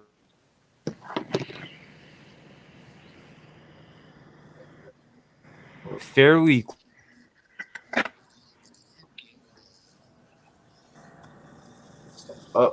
surpass him easy. Did I cut out? You were cut out for like a second there. You said Brett Favre. Yeah. Yeah, so Brett Favre and Peyton Manning, they played, like 3 or 4 years less than him, like on average. If you give them those extra seasons and at the rate they were playing at, I think they would probably surpass Tom Brady's numbers. Now, it is a long career, it is very impressive to have a long career like that. It takes a lot of endurance. It takes a lot of, hard work and dedication. But I clearly don't think you can crown a GOAT to any of these sports just because, there's so many factors that go into it. Because if they had an even playing field, I would say, it probably would go to someone else if it was based on stats, at that rate. But it wasn't. So, to say he's the GOAT, I'm gonna err on no. It's pretty hard to tell. But, if we're going with the narrative, then yeah, sure. I mean, no one else has done what he's done though. I mean, every time, man. I mean, he's come back at 40 years old and has won. And I hate saying, listen, for all intents and purposes, I hate the Patriots. I hate what Tom Brady is and what he stood for. I do think it's questionable how he won some of the Super Bowls. But at the end of the day, when it comes down to it, man, when you ask yourself who's had the most hard work and dedication in the NFL, who's come back time after time, even when people have doubted his ability and said that he wasn't going to be able to do it. I mean, Tom has come back and he's backed up everything he said, and he's even uplifted lower teams that probably shouldn't have even won Super Bowls. So, Marius said I don't count Tom Brady. That's a good point, Rich. Patriots cheated because they knew exactly what the other teams were going to run. Yeah, we had Hollis Thomas on the podcast before, and he said that he who was a former D lineman, D tackle for the Eagles during the Super Bowl. He was there. He literally said, he literally said they knew what they were running because they designed that scheme specifically for the Super Bowl. So it's a fair point. Marius also said, my prediction is 37-34. Eagles 37, Chiefs 34. Go Birds. Saquon will be key. I'll miss BG. Yeah, I worry if it's that close. I hope they win if it's that close. Yeah, I worry. He's a Jay Elliott field goal. That kind of worries me. Also, that was something that I had a thought on. The narrative, right? What if the narrative goes, Jake Elliott, terrible year, hits like a 65-yarder to win the game? Oh, my God. Can you imagine that shit? That'd be insane. That would be crazy. They'll be building Jake Elliott a statue. Imagine if it go to overtime. Jake Elliott, that'll be kind of crazy, Zach. That'll be a hell of an ending. Kind of reminds me when we beat That Buffalo last was- year. Remember last year, guys? The last game last year, we beat Buffalo in overtime with like a field goal or something. It was like a good game, though. But then after that, we started losing, though. Because last year was not our best year. Let's be real. This year, the Eagles, this season, compared to last season, are day and night. It's like they wanted it from the beginning. From the night in Brazil, we looked good, bro. I ain't going to jinx us. And again, we're not perfect. But we're not, because I like how Rich says that. I'm not going to be happy until we It's win the this fucking bye. thing. But Yeah, after the bye, we looked good, homie. That Brazil game was kind of sketch, especially because we turned the ball over. that was the beginning. First two drives, we turned the ball over. Packers are not the same, Rich. Packers fell off too. Let's be clear on that too. That's my other team, but they're not That's the same true. as, you know. That's true. That's true. You're right. But Packers yeah, fell I off. mean, I believe what you guys saying, and I agree with what was his name? What Ram was saying. I've been Zach Ram was saying, because like honestly though, even with Brady, like yeah, he's a GOAT, but definitely some questions there. But it's a different era. Mahomes needs to kind of like, he's tired of the comparisons and all that. Even though he's not really, doesn't necessarily play like Brady, but he's the hottest right now. He's the best right now. He wants to be his own man. He could beat any team. So Right. it just happens to be the Eagles. Out of 3 years, it's 2 years is the Eagles. He knows us. We know him too. They've done the homework on him, which they have. I feel like we could do well, man. I don't think we should be too super worried, but it's a Super Bowl. We always got to be on point. We cannot be like, oh, well, we're good now. That's the problem with a lot of Philly fans, man. Too many fucking fans of Philly think like he's already won. They're celebrating like it was a Super Bowl. Relax, guys. We have a whole big game. You know, let's celebrate when we win. I'm not trying to be runners up. I don't want to be second place. I want to be first place. Right. Yeah. Yeah. Well, also to fair. compare Patrick Mahomes and Tom Brady is kind of dumb because the level of gameplay is different. Look at the hits that Tom Brady has taken. I will give him that. He took some gnarly hits. For his ACL. You know, even if you touch Patrick Mahomes, you know, it's a penalty. So it's you can't compare that. Yeah. But that doesn't still take Nope. away from the narrative. Like you said, Zach, it's still a narrative being pushed that Patrick Mahomes hasn't done, like you said, Patrick Mahomes hasn't done anything close to what Brady has done. That is what the narrative is, that Brady's GOAT. All right, that's the thing. That's that more than the narrative. That's actually kind of the truth. No, Mahomes has not done what Brady has done. He's on his way there. But when it comes to the media narrative is also that there's pressure on Mahomes because Mahomes wants to do something that Brady has not done in his career. This is the one thing that Patrick Mahomes can do to say that, okay, that someone can make that. Hey, you can say all this about Brady, but has Brady done this? That's that one thing that the media is trying to make a big, not me, not you, not George or Steve, but the media, mainstream media. A lot of the revenue, a lot of the control, the refs, everything is run by what's being pushed. And all you can almost kind of read like the media can be a reflection of what the NFL is going to do or going to cater towards. So that's something that we want to look out for. I'm not here to say that the game is rigged or anything like that.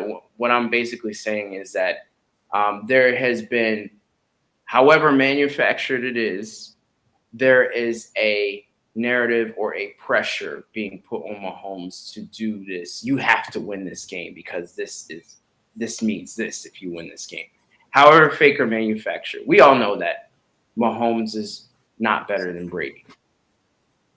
Right? We all know that Mahomes is, and you know, I do agree. It's silly to compare it to because it's two different eras, two different, completely different NFL rules associated with, you know, and it's just different eras. Like Tom Brady said, you know, people who say I'm better than Steve Young, I think it's stupid because Steve Young played in a different era and he's his own thing. Like it's just that I'm trying to be the best Tom Brady. And Mahomes is going to try to be the best Mahomes. Steve Young is going to be the best Steve Young. But me mentioning the media narratives is to reflect just how heavily this stuff is being pushed on the players, which impacts, you know, it impacts a lot. It impacts a lot because, you know, Chiefs are experts at winning with manufactured motivation. Right? They'll sit here and say, oh, no one believed in us. Everybody was against us. Everybody was saying that we had no chance. That's complete. I'm sorry. That's bullshit. Everyone, you know, in their mom knows that Chiefs are going to make a deep playoff run. So it's manufactured, man. A lot of this stuff is manufactured. It's relevant, unfortunately. I don't like it. I think Philadelphia is the realest pressure and the realest passion that a team, and that's why I think they can pull it off if it's no interference. I think they can pull it off if it's no divine interference. Yeah. Mm-hmm. Yeah, they should be able to. It's not even a should. They will. They'll pull it off if there's no interference. They will pull So, it Rich, off. real quick, Rich, are you saying that like basically the Chiefs kind of like it's almost like they elude, like they kind of like not set up, but like tell the fans like or to the media, yeah, they're against us. We're not going to be as great, but we gotta do it on purpose to kind of like hide the real intent. They know they're good. They know they can make it to the playoffs, but sometimes they say that just to kind of seem like a little more humble than they need to be, maybe to trick their, so they seem like, because, like if they say they're going to win, it looks like they're cocky, and then they may get swell-headed, and they may fuck up. If they say to each other and to the fans, they're like, oh, no one believed in us, they don't, we're not as good this year, but we might do it. Maybe that way they can play better and go to the final, because we all know that, like, the Chiefs are always, like, in the last 4 or 5 years, they've been a very good team. They build up a great team with Andy Reid and all that. So maybe, maybe they say that to kind of confuse, to throw people off. So people are like, oh, look, these bozos got no fucking believe in themselves. But then come game time, they deliver. They look good. I mean, they convince. I mean, the Eagles only had 2 games that wasn't convinced in. Everything else looked good, in my opinion. You know what I mean? Everything else looked. I'm not saying they don't believe in themselves. I feel like the Chiefs believe in themselves. I feel like the Chiefs are cocky at this point. When you have as much, It's like you said, a lot of it's manufactured. Like, yeah, it's fake, man. It's manufactured. Exactly. Adversity. It's not real adversity, man, because they have so much success. You saw Exactly. how they walked on the stage. Yeah. And Steve, remind us, man, how they walked on the stage, media day one, man. Can you tell us? Yeah, I would actually play it here, but I don't want this to get flagged because NFL will be like, or YouTube will be like, wow. But no, they had they showed Hurts. They had, like, who'd they go to? They went to Chris Jones, and they went to Darius Slay first. Then they walked over to Patrick Mahomes and Hurts, and then the coaches. But I don't know. Some people were trying to comment. They're like, "Oh, the Eagles look like they're nervous and stuff." I'm like, they didn't look nervous to me. They kind of looked like they were confident and just more locked in. Like, like they just Hurts definitely looked locked in. Like they know this is their second time being here from a lot of these guys. I just think that they're super locked in. Like. That's why I say if there's no sneaky stuff going on, they're going to win this game. I think that they're the hungry dogs, and I think that the Chiefs, they're like fat cats. They've been having their milk brought to them in a silver bowl. They're so used to winning now. It's almost like they think that this championship, this Super Bowl, is like guaranteed for them. That this should already be given to them. The three-peat, everything. So. If that's the mentality that they're going to have coming to this game, I think that the Chiefs will somewhat be ready. But like if they come in with that mentality, I think the Eagles will smack them in the mouth. Raul commented in on Facebook. He said, "Bro, facts. I feel like there's a lot of pressure on the other team, especially since the president will be at the game and supporting the Chiefs." Is that who he's supporting, or is he just going to the? Did anybody say who he's rooting for? He is, or he's just going to the game. I don't know. I mean, he's rooting for the Chiefs to kind of say how great the Chiefs have been this year. Didn't mention the Eagles and the fact that they made it to the Super Bowl, but President Donald J. Trump did, in fact, mention that he's excited to see what's to come for the Chiefs and how great they are. So that is and he is attending the Super Bowl. That is another. I see Zach shaking his head. That is another. That's not a good sign. No. Hate you to better see have it. Secret Service. They're gonna be looking for Ice Spice too again. Taylor Swift. It's gonna be interesting. I think it's gonna be a fun game. It's gonna be a really, really fun game. It's definitely is not gonna be a boring matchup. And Marius said 37-34, so your prediction is pretty close. 34-27. I think it's going to be the score. Maybe 34-30. I'm telling you, it's going to be a close one. We're not going to be back in a margin. It's going to be like a tough game, a back and forth. I'm trying to tell you guys, it's going to be exciting. Well, Well, last time the Eagles lost 38-35, so Marius is saying they're going to win 37-34 this time. That's real close to last time's score. Yeah, okay. It's not But a it's better just the opposite way. Just the opposite way. Right. I don't care as long as they win, but we shall see. I just don't want to have a See what heart attack happens. like on the way. I know it's probably going to be unavoidable, but like, dang, I know. I feel like it's going to be close. it's on the edge of your seat, man. It's going to be close. This is why it's like everyone gets so mad at the refs. It's because like if you let this thing play out, man, it'll be even crazier probably. You know.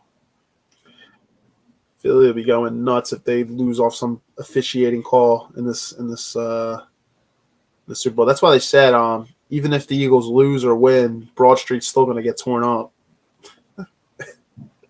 because people are going to be pissed if they lose. Well, we gotta go to NFL headquarters. All right, let me stop before I get flagged or something. But definitely, Roger Goodell's going to shut it down. If you're angry, go to NFL headquarters out in New York. Hey, it's not that far away from New York. So. Yeah, if this podcast was like huge and you said something like that, like you see a bunch of people outside, like some of these people, like they follow these like YouTubers, like they're like celebrities. Like you imagine they say something like that on like a live stream and like everyone just shows up like outside NFL headquarters because like they were told to go. Like, bro, the NFL will try to sue you 100%. Like they definitely sue you or try to put on you for inciting a riot or something. Yeah, He didn't do that. Yeah. No. exactly. I'm his witness. He didn't do it.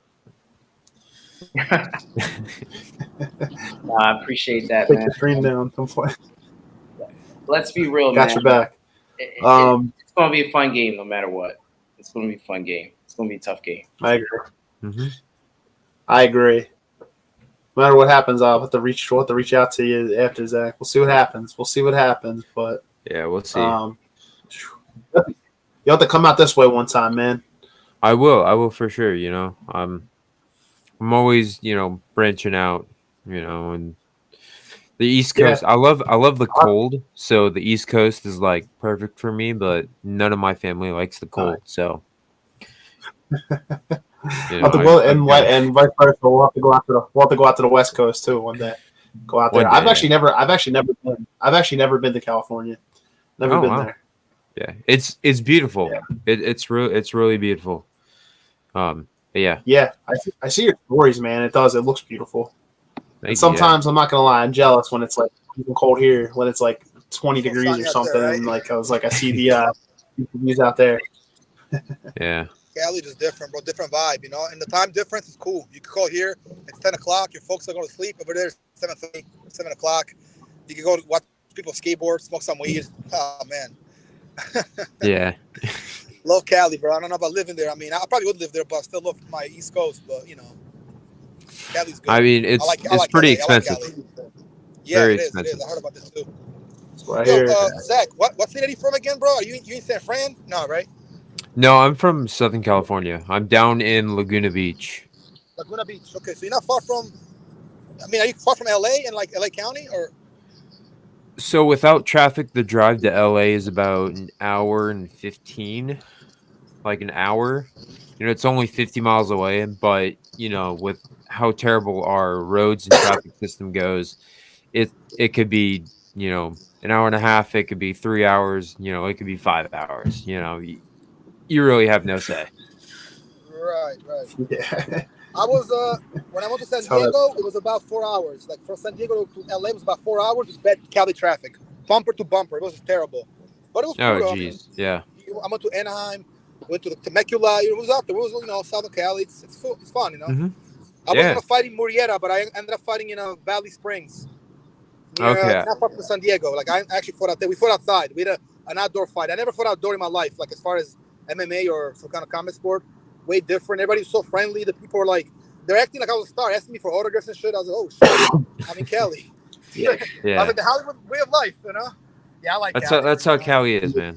Yeah, definitely, it's cool. The people are pretty nice too, pretty cool. I'm not gonna lie, it's cool there, man. The Mexicans there, the Mexicans there are dangerous. They're cool as shit though, but be careful. The Mexicans, they run shit there. Trust me, I found that out the second day.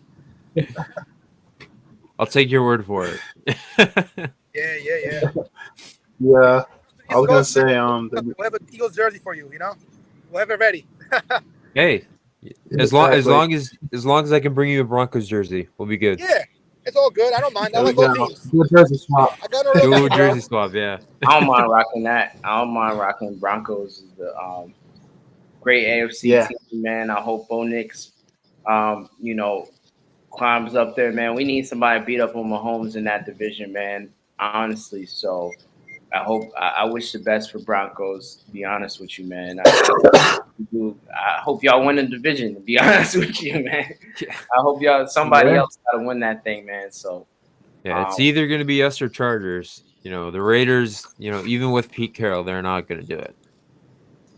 No, they don't have enough. They don't have enough talent. Yeah. But it should be interesting to see. But guys, I guess what's your wrap score this prediction, up. Steven? Yeah, that's a good point.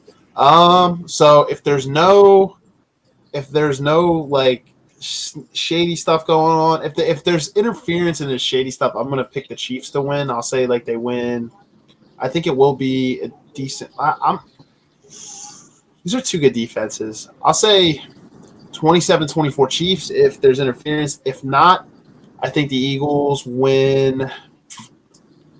I'm going to go.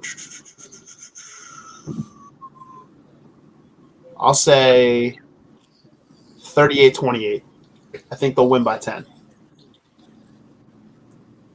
Okay. If there's no interference. yeah, I'm gonna go. How about you, Zach? Like, what's your numbers wise? What's your score prediction?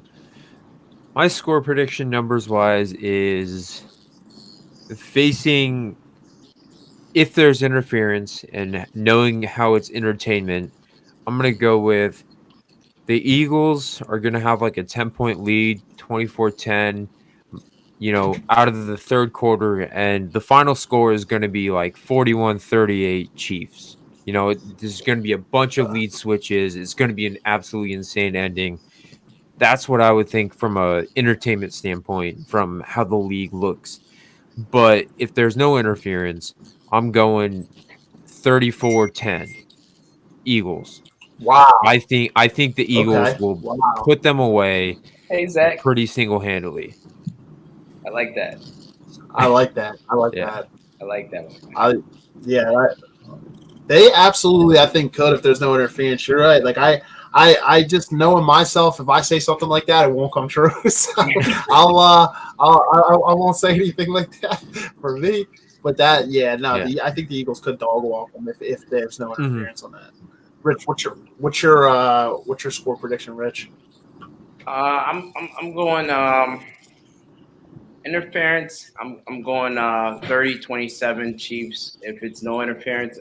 And when I say interference, I mean if the plays called, if the refs are calling down the middle equally, I'm going 34-24 Eagles. Then I'm going. We win by 10. I think that we establish. I think we established probably a short lead, and I think Chiefs fight and come back and actually tie it. But I think we pull away when we realize that we should probably end the game and finish and play a full game.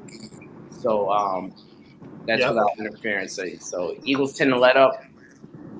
It's Mahomes, this quote unquote Mahomes magic, but I think that it won't be enough. If it's a fair game, I don't think it'll be enough this time. The team's not as strong as what we've seen in the past. So yeah. Yep. The only games we allowed 30 points to any team during the season were 2 games this year too. For fun fact, it was against the Buccaneers, where we didn't have A.J. Brown or Devontae Smith or Lane Johnson. We were missing half the offense. And then Jalen Hurts was missing in the Commanders game, where he got hurt. So full strength, the Eagles. I feel like, and I know has nothing to do with the defense, but I'll say this: I think that when Hurts and the offense can keep the defense off the field, keep them rested, we tend not to let teams put 30 on us. So it'll be interesting. Super Bowl, obviously, anything can happen, but That's just a fun fact. A no quote says, George. a no Master P quote. He said, "You don't need much defense when you have a great offense." But at the same time, we're known for our defense a little Yeah, this year. football, I So. think it's the opposite. Right. In football, I think Plus it's the in opposite. basketball. In Defense football's a little wins different. championship. Defense wins Football's a championships. tactical but- game. Yeah. Right. George, we'll wrap it up with you here. What's your final score prediction for the game? I already said. I think we're gonna win a 34-27. 34-27? That's what I think is gonna be like the final. Yeah. Gotcha. Like something around those lines. But that's what I said earlier. I just feel like there's gonna be a good game for us. And Marius said 37-34, and then what do we have? Let me see. I was just going to read Tom and Rob's real quick. What is it? Oh, wrong one. So Thomas said 33-19 Eagles, and then Rob said 30-27 Eagles. So we're all in that. Well, all of our ranges are kind of similar. That would be crazy to Zach, a 41-38 like ending or something. If the Chiefs score 41 on the Eagles, that would be crazy. Because nobody's put 40 on us. I can just see a crazy ending happening. Like that is the perfect ending to a season. It's just absolute chaos, right? But time will tell. Sunday. Exactly. Sunday we'll know. We'll see what happens. Should be fun. It's gonna be a good game regardless, guys. I'm still excited. I'm still gonna come out, but I like to see the Eagles win, and then we'll see after that. Yeah. What happens in the city, bro. Yes, sir. Tough one, man. Tough one. All right, Fun. All right, guys. Steve, I appreciate the website, by the way. Steve, I appreciate the website by the way, for that shirt. For the Eagles jersey. It's a great site. The one that you told me about. Oh yeah, that's actually yeah. Get some cheaper jerseys. But, good jersey there, bro. Gotta check it out. Appreciate it, guys. Yeah. Good source for jerseys. Guys, just want to thank you guys for coming on tonight. The last hurrah here. Here comes the Super Bowl. Here we are. Let's see what happens. Eagles Chiefs Sunday 6:30. So to see what happens. But thank you, Zach, for coming on as always. Yeah, no problem. Thank you so much for having me. Thank you for having me, bro. Yep. Always. Yep. And thanks, George, for coming on. No problem, guys. Always a pleasure. Rich, Zach, all right. Good to see you guys as always. As always, guys. Rich, I might see you then, Super Bowl night, Rich. Zach, enjoy the Super Bowl when you watch it, wherever you watch it from, bro. Whoever's close to you. It's going to be a good game for sure, man. One thing's for sure. Go Eagles. Yeah, go Eagles. It's going to be fireworks in Philly, no matter what. It's going to be some fireworks. Some gunshots too, probably, but that's a different story. Heck yeah, man. I'm going to hit you up, bro. Take care, guys. Have a good night. All right. Great show, guys. Have a great night, Have a guys. good one. Great weekend. Go Birds. Go Birds. Marius, a great show, guys. Yep.